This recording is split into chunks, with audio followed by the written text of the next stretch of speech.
Hi there. So if you click this video, then it's highly likely that you're also struggling with the same things that I am. And this thing is anxiety. And yeah, it's quite hard to tell people who haven't really experienced it, who haven't really dealt with anxiety or panic attacks, what it is like and why it's so debilitating to work with it. Like it's not really like for me it's not really that bad, but I know some people for whom it can be like very hindering in their work environment, and they basically stop working because it's gotten so bad. And yeah, today I'm going to talk about what anxiety is for me personally, and like in general how I survive with anxiety in a leadership role, a leadership position.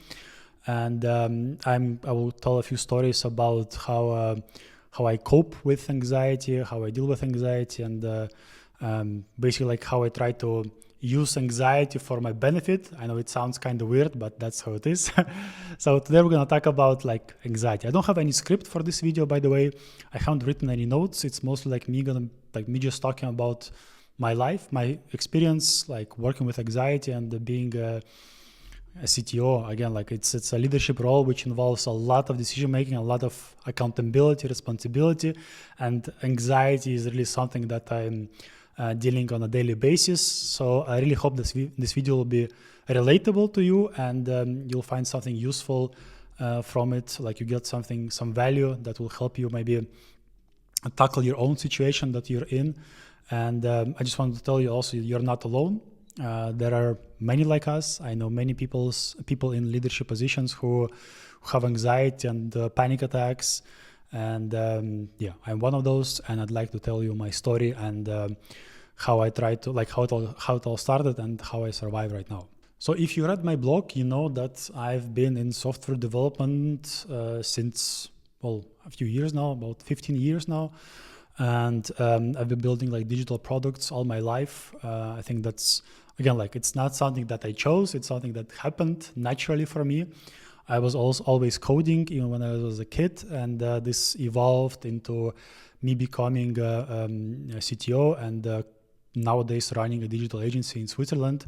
Again, a lot of responsibility, a lot of decision making that I need to do on a daily basis that involves like high stakes, so to speak. Like every decision that you make at this level is like make or break sometimes. So like when I was working as a software engineer, it was much easier for me because the decisions were like on a task level, so to speak. So like what framework to use, how to build the function, how to like deploy it, and like it was quite straightforward, and I didn't have to like worry about that many things at once.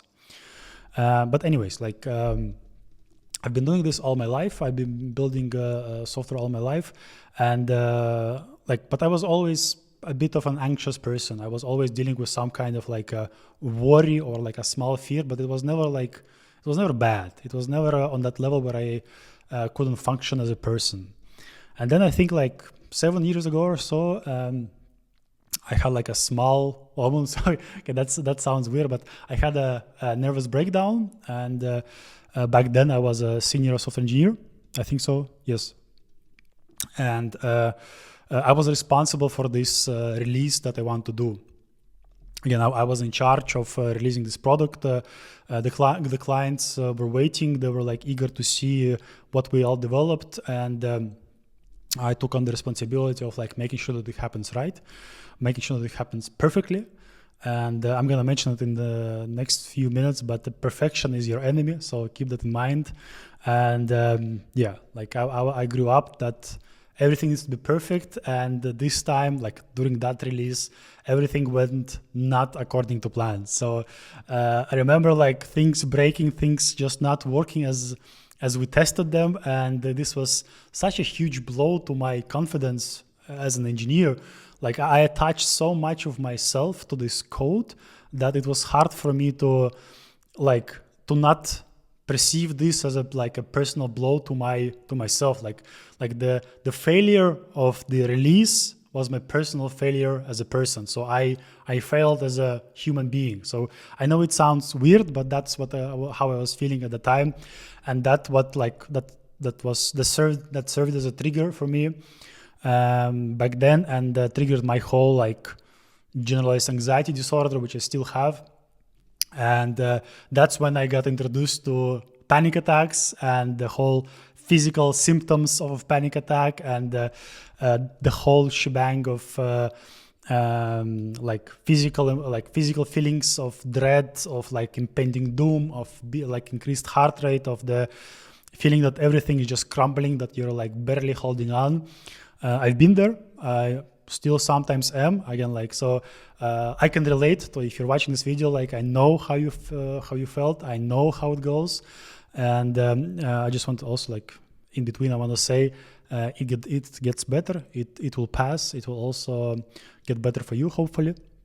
But yeah, like, so see, 7 years ago I had this episode which threw me onto this path of panic attacks and anxiety, and since then my life changed before and after. I don't really remember how it was before, but after, it was like many years, like at least a year, where I didn't really understand what was happening. Like, I didn't go to a psychotherapist. I didn't really know how to handle. I thought like there was something wrong with me physically, in the sense like there's something wrong with my heart, like with my lungs or whatever. But I went to the doctors and they said all is fine. So it's all in my head. And then that's when I started to go to psychotherapy and stuff, and started handling this in the proper way. So yeah, like again, like for me, it happened because I wanted my software to be perfect. Like, I wanted it to be the best that I can possibly do, and I wanted everything to run perfectly, smoothly, like I mean, like without error, like 100% error free. So that was always my goal. And this striving for perfection, that's what kind of destroyed me, because I understood that there is no perfection in the software world. There's always something that will go wrong. There is no piece of software in the world which doesn't have bugs. Like, this is a thing that I understood after like a lot of reflecting. There's 0 pieces of software that on release day, on the day when like a 1.0 version is released, there's no software that has 0 bugs at that moment. Like, again, like there are pieces of software that, for example, Linux core that got developed over like many years, that is like should be error free, but then again, you try to install some driver and everything just collapses. So like everything has bugs. Even I would expect also the moon rovers to have bugs. So I understood that since then, but yeah, this was my downfall. This was my expectation, which did not coincide with the reality, and I just I took it personally. And since then, like I've been handling my anxiety and making sure that I can work and do my work properly. So this is my story, how I came to be anxious, how I started having panic attacks, and now I want to talk about like how does it translate to my leadership position. So what does it really mean to have anxiety when you're in a leadership role? Either you're an engineering manager, or you're a CTO, or some also CEO, any C level. Basically, like when you have accountability, when you have like responsibilities which encompass many people, and there are people relying on you, and there are like, for example, in my case, I'm also like a part owner. So like there's 3 of us who own the agency, and every decision that we make is kind of like global, in the sense that it impacts people's future. And my anxiety usually spikes when like we are discussing kind of like global questions which impact a lot of people, and can lead to either very bad ends, or like good ends, conclusion, so to speak. So I'm not even gonna edit this to sound better. Like, I'm just gonna talk as I talk with you as a person.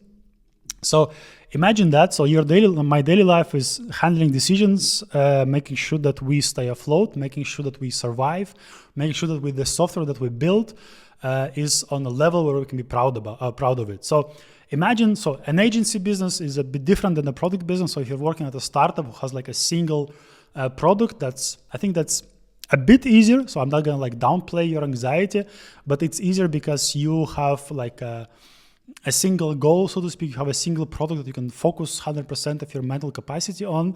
But for my case, like we have multiple projects per year, which all have to be perfect in reasonable sense, and which also like takes a lot of mental capacity to make sure that everything is running smoothly. And again, like we're growing, we have people now, like we've delegated that stuff to managers who make sure that the projects happen without my involvement. But still, like I play a key role. I talk with everyone at the company, especially like engineers and stuff. And I'm trying to make sure that everyone grows, everyone has like proper experience, everyone has fun building the software. So I really worry about the happiness of our engineers. So it's the anxiety when you have like so many people relying on you is quite high. So, but I tend to like approach this in a mindful way. So what I do usually is like, well, first of all, I try to be present in the moment. So, you know, like an anxiety is when you focus too much on the future, you'll play all kinds of scenarios in your head, everything that can and will, well, not will, like actually, no, it won't. Like you have all these scenarios in your head, how things need to be. You have all these conversations with different people that you might have, and basically you prepare for all the negative scenarios. So what I try to do is like I try to catch myself whenever I think too way into the future. Like I try to like really slow down and think, okay, why am I already like there when I'm still here? Like I need to be present. I need to be here and handle what I have right this moment. I don't have to handle all the 1,000 things that I need to be handling in the future. I will handle one thing at a time. What I think is like the next most important thing, and I work on it like with all my focus. I don't try to like picture how this will affect all the possible futures, like all these possible scenarios that I have created in my head. I just continue working and try to do my best, and then I take the next task from my stack of things that I need to do. Like I have this, I'm gonna show you, I have this like analog system. I think it's called analog. Like it's 10 pieces, like 10 lines where I like write down stuff that I need to do next. And it helps a lot to focus because again, I have like my list of the 10 most important things that I need to do. And that keeps me grounded. And that allows me like to, again, have a lot of focus work and not like go far into the future and worry about all the possible scenarios and trigger my anxiety. So I'm not saying I like close up in my 10 tasks that I need to do and just work on them and not do anything else. That's not how I work, because in general, when you like, just a small insight into how agency works, like agency, we have a lot to do with looming deadlines, short budgets, small budgets, because again, clients always want to get the most value with the least amount of money, and you're trying to find a balance between that to make sure you deliver as much as you can. And there's also deadlines, because people want their software done yesterday and not like 3 months in the future. So there's like my daily life like consists with dealing with clients, with their feedback, with the feedback from engineers, with feedback to engineers, with working together on a product, with like discussing that and make sure that we can deliver what the designers have envisioned. We get the expectations from the client. We make sure that they are properly managed, and basically there's a whole suite of things that I need to do, and I cannot just like focus on like 10 most important tasks and then do nothing, because then I would not be able to make anything happen. But I do have my list of things that I need to do, and I try to focus on them. But I still like, as life is kind of chaotic, I need to like go with the flow sometimes. When things disrupt my routine, I don't react with anxiety. I don't react with, oh shit, things are not as I need them to be. I cannot control everything, so I just go with the flow. I adapt with what's needed, what needs to be done, and I just I try to do it. Again, like I can imagine for some people that you have your routine and you follow the routine, and then something chaotic happens, and bam, you're already like in full panic mode and like cannot really focus on anything because your structure has like fallen, and you need like ground yourself because things are not in your control, and you're like, again, grasping I try to like avoid thinking in those terms, like, because I think more in I'm grasping, but I'm also going with the flow. Okay, let's see where this gets us. I will always try just to focus. Okay, I'm a single person. I can control what I do. So what can I do next that will bring the most benefit to whatever needs to be doing? And again, I approach it with like a single problem at a time. I can switch to a new problem, but I will always approach it with my focus on a single problem at a time. And that really helps me like iteratively approach problem solving. So like I'm like an event loop basically. So imagine like yourself as an event loop, and you take on a task, you process and you like let go, you process it and you let go, and then you continue in this cycle during the day, and then you just stop and relax. And yeah, that's basically my day. And with relaxing, I mean that I have this app. Not sponsored, by the way, not like I just enjoy the app. It's called Calm, I think. It's quite nice. It has different meditations, different soothing sounds. I got like a friend of mine gifted me a subscription, like a yearly subscription, and yeah, I enjoy the features that the app has with all the kinds of meditations, all the kinds of like things that you can do to like wind down during the day, like after the day or during the day, just to like keep yourself in the moment and enjoy what you have right now.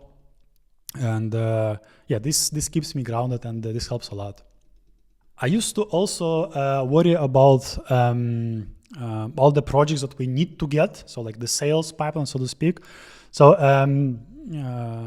I have partners where we usually like go out to like meet big clients together, and they're usually like business visionary side, and I'm usually the technical part where they envision something and I just discuss the technical ramifications of their vision, how will it need to be done, and how to make sure that we can deliver on that. And I was always worried because yeah, the sales cycle is quite long, and I was worried like if we're not gonna make the sale, and I was like always kind of feeling that weight on my shoulders, that shit, like we need to pay salaries, we need to make sure that everyone can feed their families, and I need to like do my best during the sales calls. Again, it's good in terms of motivation. It makes you push, but it also pushes you towards a burnout. And what helped me in that with this thing basically is having someone to lean on. So I for a long time I did not discuss my anxiety with anyone. And well, kind of ironic because I'm now even recording a video about anxiety, because I was always ashamed of having this negative side. So I always perceived this as my handicap. This was something that I was ashamed of, and I thought, okay, I'm a software engineer, I'm a CTO, and now I have this thing that I need to avoid showing to people because they will think less of me, which is not true. Again, if you have like having a support, I won't say group, but like having friends, having in my case business partners who I can rely on, who I can share my burden with, who I can talk openly about. Okay, like last Monday after this meeting, I had like a panic attack, quite bad, and then you discuss that with your friends, partners, mentors, whatever. It allows you to let go of that feeling that panic attacks are something bad and you should be afraid of them, because as you know, like being in that loop of awaiting the next panic attack, being afraid of the next panic attack, it keeps you stressed, and your body cannot really relax. So like having someone to talk about that, to let it go, and like understand that it's fine. Yeah, you had a panic attack after that meeting. That's fine. You can also have a panic attack during the meeting. I had a panic attack during the meeting. I let it go. Like I mean, like I took a pause. I did some meditation, and then I came back again. Like there's nothing bad with that. Like you just have to like pause, like refresh yourself, and then continue doing what you need doing. And you can also openly talk about that. You can also laugh about that. There's nothing wrong with that. Like. Again, you should not see this as a handicap, as a disability of yours. It's something that you have, and you shouldn't be afraid of sharing that with your close ones, even your colleagues. Again, I think talking about the mental issues is important, and again, anxiety gives you superpowers in terms of like figuring out the next 10,000 scenarios that can go wrong.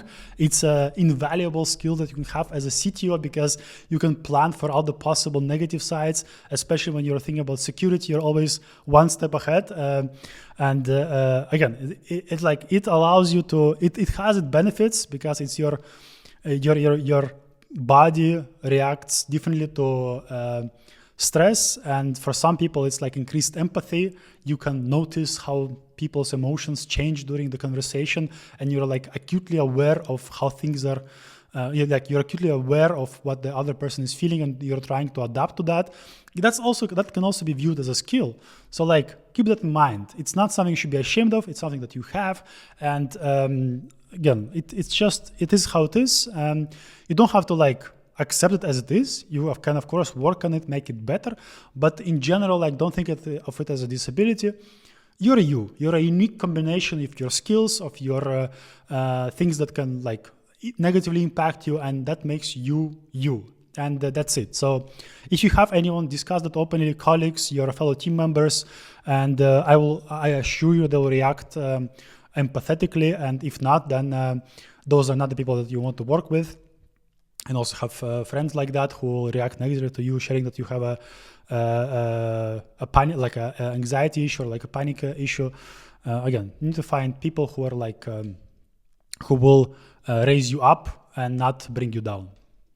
The next thing that I usually do, actually not usually, I do it all the time. So I walk a lot. So some people think that walking is overrated. I do not agree with them. I think walking is amazing. So I walk like 10 to 12,000 steps per day. That's about 10 to 11 kilometers. I'm not sure how many miles, maybe 7 or 8, something like that. But anyways, like walking for me is like the ability to like, again, ground myself, get some exercise in, get my body moving. And over the last year, I've lost like 13 kilos or something, and I feel better when I start, like again, when I had this period of like intense panic attacks, I was not really doing anything. I was so afraid of doing anything outside of my home that I was really like, I was just afraid of doing anything. And walking was one way for me to like get away from my bubble, like safety bubble, and like get some moving, get some exercise. And this then transitioned into me jogging, going for a run. So I took it like very slowly, because again, for me also, like high intensity trainings were resulting in panic attacks. I'm sure you can relate. And I started really slow. I started slowly getting comfortable with higher and higher heartbeats, for example, like getting my body used to that it's fine when your heart beats like 160, 170. And this, like my walking transitioned into running. And I also like, I can go out, listen to some podcasts, enjoy the good weather, enjoy the scenery. I live outside the city, so I can go out and see quite a lot of like green stuff, which is great for my mental health, I think. And again, it's a time for me to be alone with my own thoughts, and I just enjoy it, and this keeps me grounded. Again, this keeps me like again in peace with myself, and it works for me. So I'm not saying it's gonna work for you. Again, everyone is unique. I'm not sure. Like I'm just telling you what worked for me. And walking and exercise in general did help. Like again, I just start feeling better. I mean, like it's a known factor that exercise that like positively impacts your body. And I highly recommend it.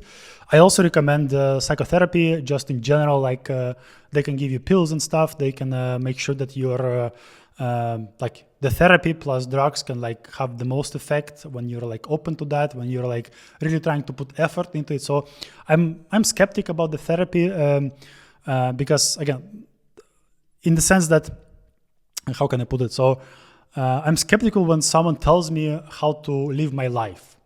But then I'm still consciously trying to be open to what the doctor is suggesting, and I'm trying to like assume that I'm wrong. So I assume that my view of the world is wrong. So I try to be open to what do other people say about my life. So maybe I'm seeing a distorted version of my life that needs fixing or like needs adapting, so to speak, and to make sure that I don't have panic attacks that often. So I don't have anxiety every time like I go travel to somewhere.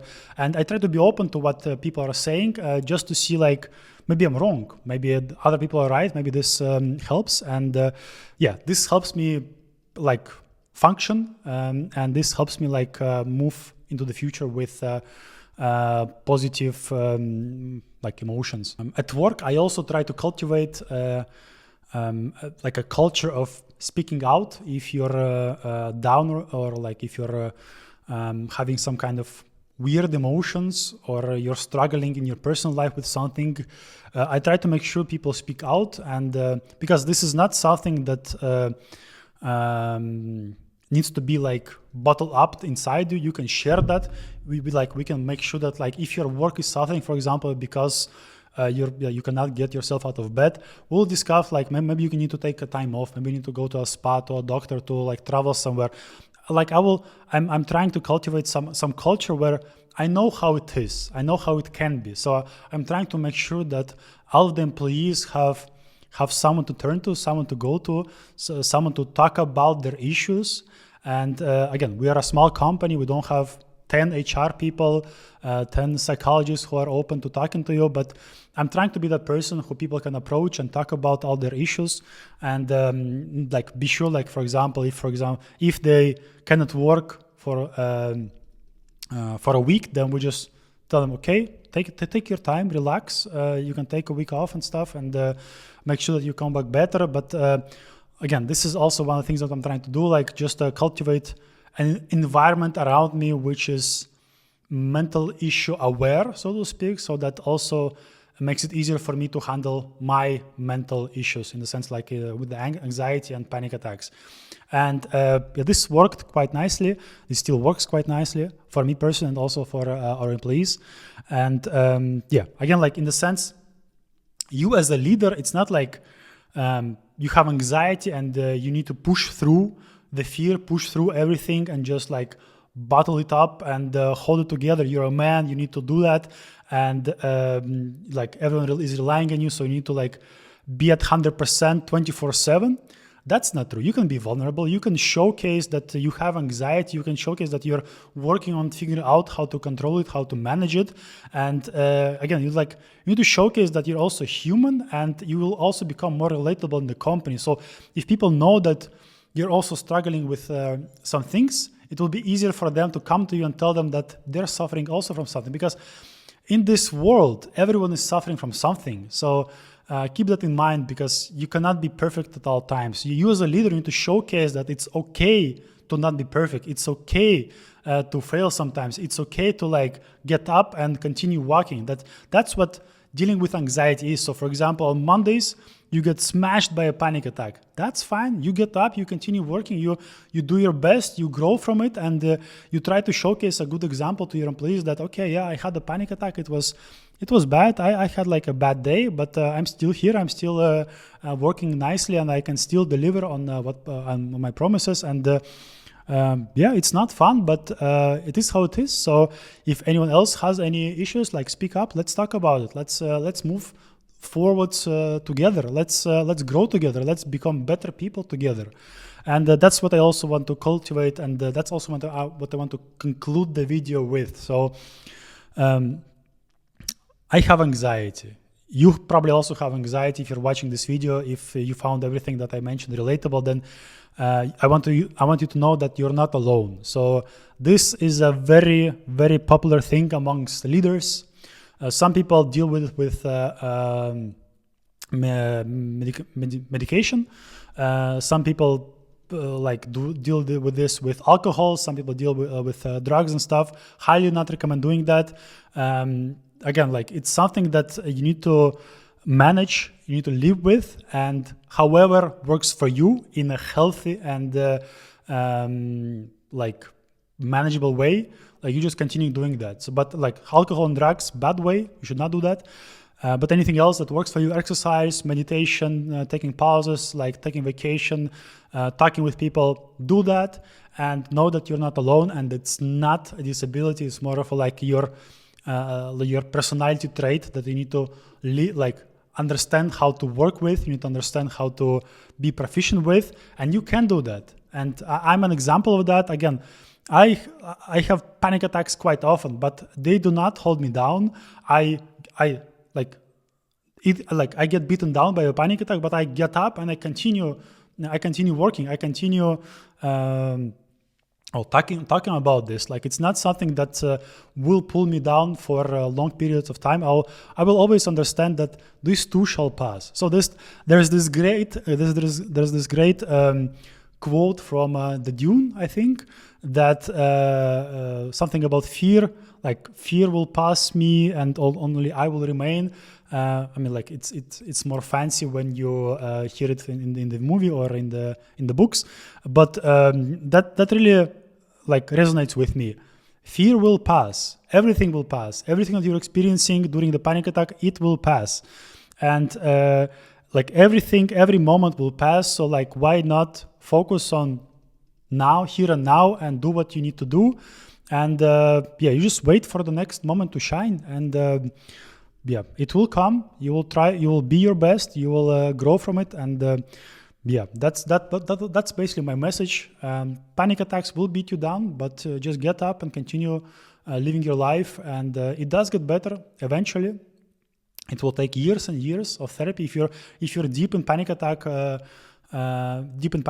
in general, then it will take years and years of therapy and medication probably to get you back on a manageable level. But I am example that it does help, and I want to serve as an example for you to not give up, to not stop doing your work, not stop doing your software engineering, something that you're passionate about, just because you have panic attacks or anxiety. And I hope this video was helpful to you. I hope this was something personal from my life that I want to share with you, and I hope that you found it relatable, and this served a greater purpose, and you've got some value from it. And maybe you can tell your story in the comments. I'm eager to hear about it. Again, the more you share, maybe it's going to be easier for you. And that's it. That's the video for today. So have a nice day, and we'll talk in the next video. Bye-bye.